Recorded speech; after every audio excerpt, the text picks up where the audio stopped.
नमस्कार, आप देख रहे हैं न्यूज 18। मैं हूं आपके साथ मेनका चौधरी और इस वक्त जो आज की बड़ी खबर है जिस पर सबकी निगाह टिकी है वो है सीएम योगी आदित्यनाथ और पीएम नरेंद्र मोदी की मुलाकात की। आज ये मुलाकात होनी है। कल सीएम ने गृह मंत्री अमित शाह से मुलाकात की थी। सीएम के दिल्ली दौरे पर देखिए हमारी ये रिपोर्ट। ट्वीट करा दिया। सर, जो मुलाकात रही है, क्या बातचीत हुई है योगी जी से? नहीं, आज मेरा जो भारतीय जनता पार्टी ज्वाइनिंग के बाद मुख्यमंत्री जी से मेरी भेंट हुई, शिष्टाचार भेंट थी। सर, कुछ आपकी भूमिका उत्तर प्रदेश में क्या रहेगी, इस पर कोई चर्चा हुई है? वो कुछ नहीं, शिष्टाचार के बाद जो स्थान मिला है भारतीय जनता पार्टी परिवार में और हमारे मुख्यमंत्री हैं, तो उसी पे बस बात। गुरुवार की तरह ही मुख्यमंत्री योगी आदित्यनाथ के लिए आज का दिन भी काफी व्यस्त रहने वाला है। सुबह से 11 बजे से प्रधानमंत्री नरेंद्र मोदी से उनकी मुलाकात होनी है। 7 लोक कल्याण मार्ग पर इस मुलाकात के बाद मुख्यमंत्री योगी पार्टी अध्यक्ष जेपी नड्डा से भी मिलने जाएंगे। बताया जा रहा है कि दोनों की ये मुलाकात दोपहर 12:30 बजे होगी। Bureau report, news 18। तो कल दिल्ली में सियासी हलचल काफी तेज रही। एक तरफ यूपी सदन में सीएम योगी आदित्यनाथ से मिलने के लिए कई सारे बीजेपी नेता पहुंच रहे थे, तो दूसरी तरफ मुलाकातों का एक दौर गृह मंत्री अमित शाह के आवास पर भी चल रहा था।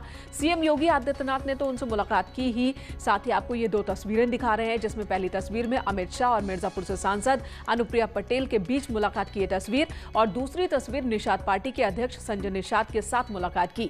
ये दोनों मुलाकात कल यानी कि गुरुवार को अमित शाह के घर पर हुई। बहुत ही अहम ये मुलाकात 2022 यूपी इलेक्शन को देखते हुए।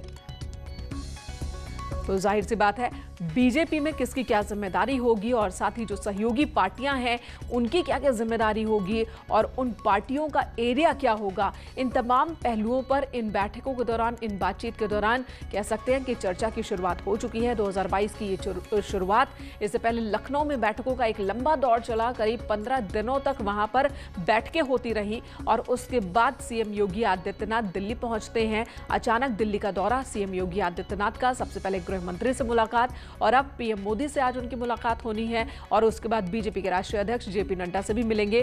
प्रधानमंत्री से मिलने के बाद सीएम योगी आदित्यनाथ दिल्ली से लेकर लखनऊ तक बैठकों का दौर चल रहा है।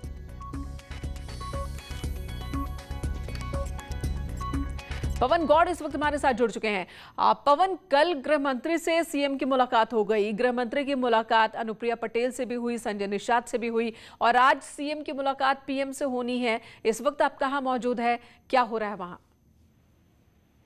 देखिए, इस समय मैं प्रधानमंत्री आवास के बाहर मौजूद हूँ और यहाँ 11 बजे प्रधानमंत्री से मुलाकात होगी मुख्यमंत्री की। क्यों ये मुलाकात बेहद अहम मानी जा रही है, क्योंकि जिस तरह से लगातार कल गृहमंत्री अमित शाह से मुलाकात हुई, फिर प्रधानमंत्री से 11 बजे मुलाकात होगी और उसके बाद बीजेपी अध्यक्ष जेपी नड्डा हैं 12:30 बजे उनसे मुलाकात होगी। तो ये मुलाकातों का दौर लगातार जारी है। इस बीच कल गृहमंत्री से जो अपना दल एस है उनकी अध्यक्ष ने भी मुलाकात की और उसके बाद में निषाद पार्टी की जो अध्यक्ष हैं संजय निषाद और जो प्रवीण निषाद जो सांसद हैं कविनगर से, उन्होंने भी गृहमंत्री से मुलाकात की। बिल्कुल पवन, इन तीनों तस्वीरों को जब हम एक साथ रखते हैं, सीएम योगी की गृहमंत्री से मुलाकात, अनुप्रिया पटेल के गृहमंत्री से मुलाकात और संजय निषाद की गृहमंत्री से मुलाकात, तीनों तस्वीरों को जब एक साथ रखते हैं तो फिर क्या मायने निकाले जाएं? किस तरह से इस तस्वीर को आप डिस्क्राइब करेंगे? देखिए, लगातार जिस तरह से पिछला जो कोरोना का समय रहा है, गृहमंत्री ने उसको लेकर तमाम बातें योगी आदित्यनाथ ने गृहमंत्री के सामने रखी।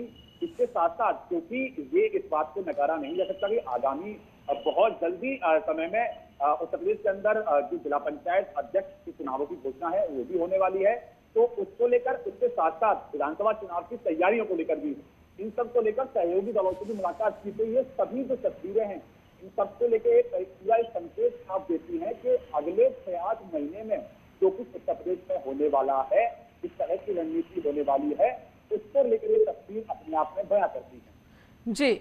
जी पवन, तो आज प्रधानमंत्री से मुलाकात होनी है 11 बजे, उससे पहले बैठकों का दौर गृह मंत्री के साथ और एक किताब जो सीएम ने कल भेंट में दी जिस पर समाधान शब्द लिखा है, उसके भी बहुत मायने निकाले जा रहे हैं। जिस तरह से लगातार अगर आप बात कर रहे हैं किताब की, तो किताब पर जो है पूरी जो हेडलाइन है वो प्रवासियों का समाधान। जिस तरह से पिछले कोरोना काल में जो प्रवासी मजदूर वापस उत्तर प्रदेश के अंदर आए, या उसके बाद में अभी जो दूसरी लहर आई उसके बाद में जो प्रवासी जो मजदूर हैं वो उत्तर प्रदेश के अंदर आए, तो उनको लेकर उत्तर प्रदेश सरकार ने किस तरह से कदम उठाए वो उस किताब के अंदर पूरा डिटेल लिखा हुआ है।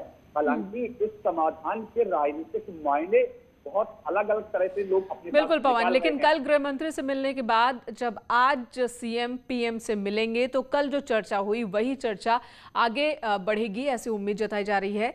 धन्यवाद आपका इस वक्त पूरी बातचीत के लिए। इधर काकोरी कांड में शहीद पंडित राम प्रसाद बिस्मिल के जन्मदिन पर आज आजादी का अमृत महोत्सव मनाया जा रहा है। शाहजहांपुर में इसकी विशेष तैयारी भी की गई है।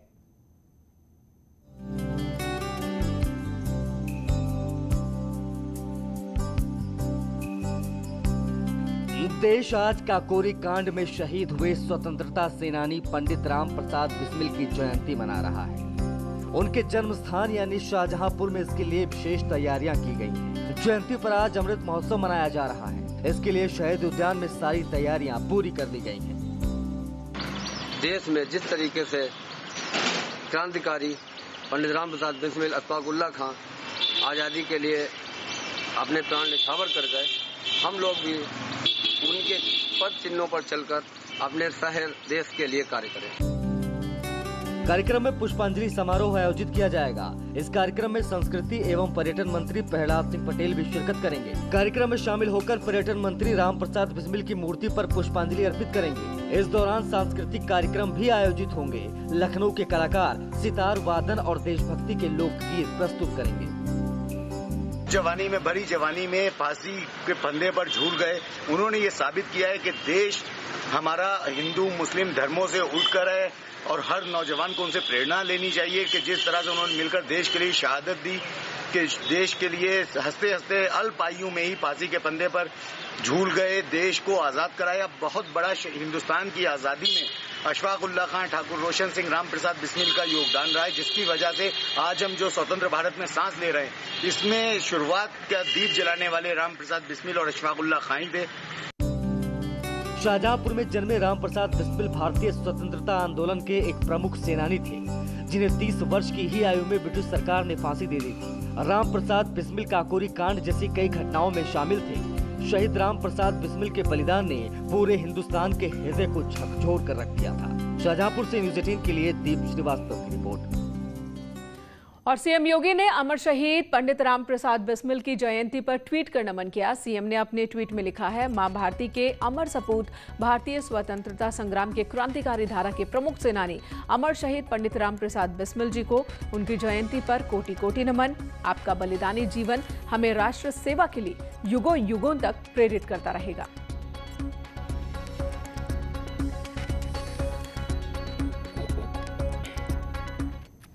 इधर एक अच्छी तस्वीर अयोध्या से सामने आई है, जहां पर भीषण गर्मी में ठंडक के लिए रामलला विराजमान के दरबार को फूलों से सजाया गया है। कई क्विंटल फूलों से अस्थायी मंदिर को सजाया गया, जिससे रामलला को तपिश से ठंडक मिल सके। रामलला मन मोह लेंगे, आप रामलला को देखते रह जाएंगे। फूलों से सजे रामलला विराजमान, फूलों से हुआ रामलला का श्रृंगार। रामलला विराजमान को देखिए, फूलों से सजी इस झांकी को देखिए। रामलला के चारों तरफ सिर्फ फूल ही फूल हैं। कई क्विंटल फूलों से रामलला के अस्थायी मंदिर को सजाया गया है। देखिए, पास ही हनुमान जी के आसपास भी सिर्फ फूल ही फूल नजर आ रहे हैं। यूं तो रामलला को हमेशा फूल चढ़ाए जाते हैं, लेकिन इस बार फूलों की ये सजावट खास है और इसका मकसद भी खास है। इन फूलों के जरिए रामलला को ठंडक देने की कोशिश की जा रही है। अयोध्या में जबरदस्त गर्मी पड़ रही है। अयोध्या विवाद पर फैसला आने के बाद श्री राम जन्मभूमि तीर्थ क्षेत्र ट्रस्ट के हाथ में रामलला परिसर और विराजमान रामलला की व्यवस्थाएं आ गई, जिसके बाद से रामलला को हर सुविधा दी जा रही है। रामलला के लिए एयर कंडीशनर लगाया गया है, तो हर उत्सव भी धूमधाम से मनाया जाता है। 25 मार्च 2020 को भगवान रामलला स्थायी मंदिर में ले जाए गए थे, जिसके बाद उन्हें कई बार फूलों से सजाया गया। लेकिन सनातन धर्म परंपरा के मुताबिक गर्मी के मौसम में भगवान को फूलों की झांकी से सजाया जाता है ताकि उन्हें ठंडक मिल सके।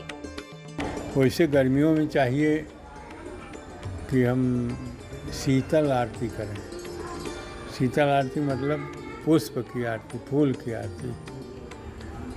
क्योंकि इस वर्ष का जो है अभी 2-3 दिन गर्मी पड़ी, कोई गर्मी भी नहीं ऐसा पड़ी, तो इसी उपलक्ष्य में का अमावस्या है और गर्मी भी है, तो भगवान के दर्शन हो गया है, खुल गया, सभी लोग भक्त आ रहे हैं, दर्शन कर रहे हैं।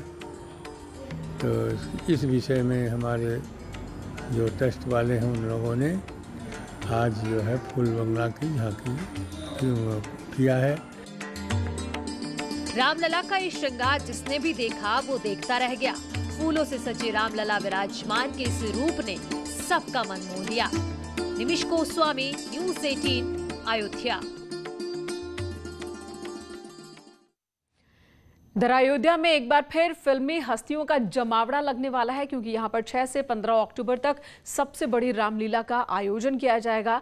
शाम 7 बजे से 10 बजे तक चलने वाली इस रामलीला में कई बड़े सिने स्टार्स अपनी भूमिका निभाने वाले हैं। इस बीच सभी मशहूर फिल्म हस्तियों ने अपना वीडियो जारी कर सभी लोगों से अयोध्या की रामलीला को ऐतिहासिक बनाने के लिए और रामलीला को देखने के लिए आह्वान किया। राम की जन्मस्थली पर राम के पात्रों पर अभिनय प्रस्तुत करने के लिए खुशी भी जताई इन लोगों ने।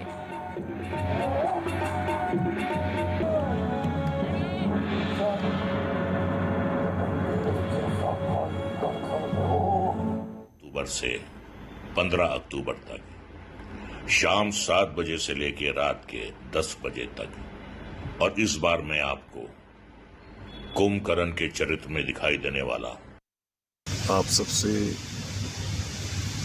यही रिक्वेस्ट है कि अक्टूबर 6 से लेके 15 तक रोज रात 7 से 10 बजे तक DD1 पर टेलीकास्ट होगी अयोध्या की रामलीला।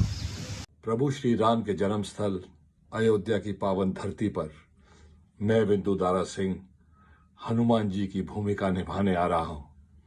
6 अक्टूबर से लेकर 15 अक्टूबर तक रोज शाम 7 बजे से लेकर 10 बजे तक आप सब भी हमारे साथ जुड़े। जय श्री राम। योगी सरकार के निर्देश पर प्रयागराज रेंज में भी शराब माफियाओं के खिलाफ बड़ा एक्शन देखने को मिला। मंडल के चारों यानी कि प्रतापगढ़, कौशाम्बी, फतेहपुर और प्रयागराज में बड़ी कार्रवाई देखने को मिली है। 1 अप्रैल से लेकर अभी तक पुलिस और आबकारी विभाग की संयुक्त टीम की कार्रवाई में लगभग 15 करोड़ की 60,403 लीटर अवैध शराब बरामद की गई। पूरे रेंज में 594 मुकदमे दर्ज हुए हैं। 655 आरोपियों को गिरफ्तार किया गया है। अवैध शराब के खिलाफ की गई कार्रवाई से चौंकाने वाले नतीजे सामने आए। 1 अप्रैल से चलाए गए इस अभियान के तहत कई इनामी शराब माफियाओं के खिलाफ बड़ी कार्रवाई हुई है।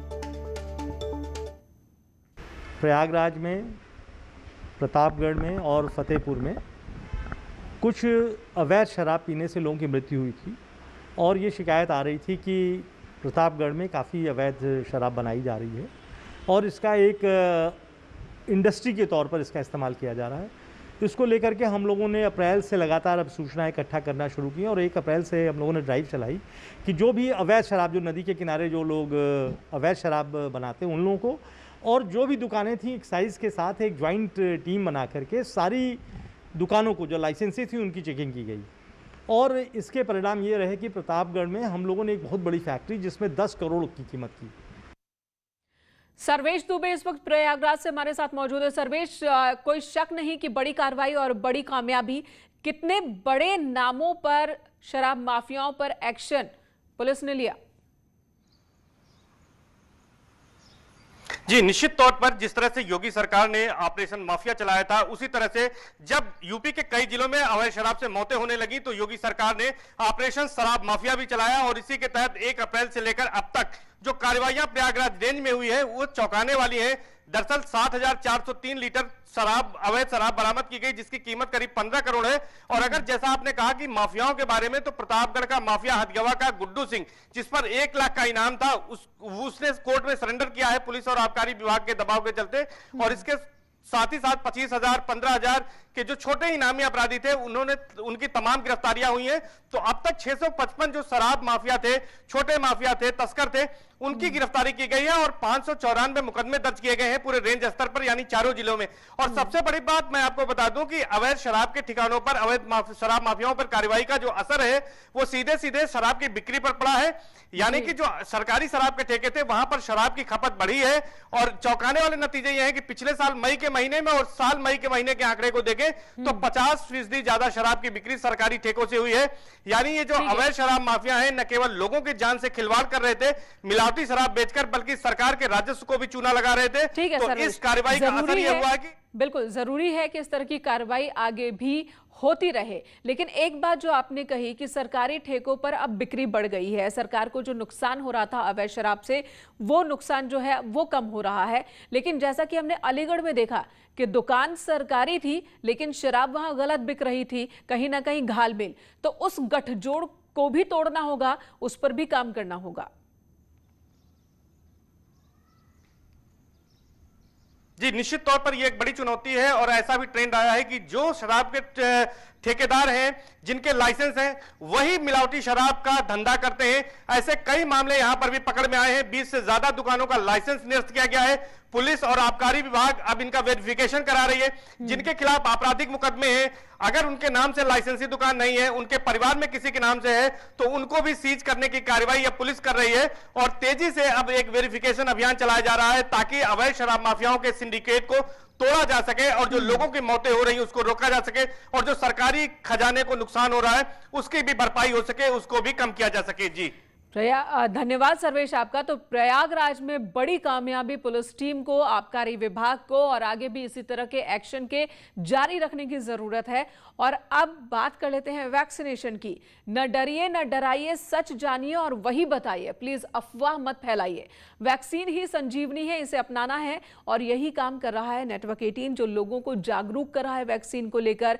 फेडरल बैंक के साथ मिलकर वैक्सीनेशन को लेकर जागरूकता अभियान चला रहे हैं हम, जिसका नाम है संजीवनी शॉट ऑफ लाइफ। और काम है जागरूकता के जरिए कोरोना को मात देना।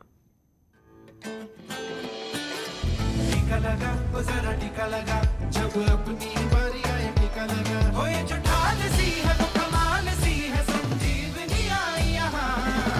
टीका लगा, जरा टीका लगा, जरा टीका टीका टीका टीका लगाया क्या?